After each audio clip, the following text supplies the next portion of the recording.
এই যে ফেরেশতারা বসা, সালাম দাও। আদম বলেন না, আমি সালাম দিব কেন, আমারা দেয় না কেন? অনেক মুরব্বী আছে বলে আমি দিব কেন, তোরা আমারে দিবি। এরকম আছে না নাই? না, সালাম সবাই সবাইকে দিবেন।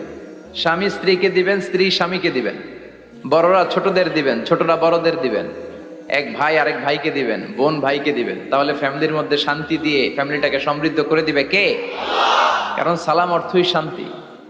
সালাম অর্থ কি? ফ্যামিলির মধ্যে আমাদের এই সালামের প্রচলন নাই। বিশ্বনবী সাল্লাল্লাহু আলাইহি ওয়াসাল্লাম স্ত্রীদেরকে আগে সালাম দিতেন, সাহাবাদেরকে আগে সালাম দিতেন।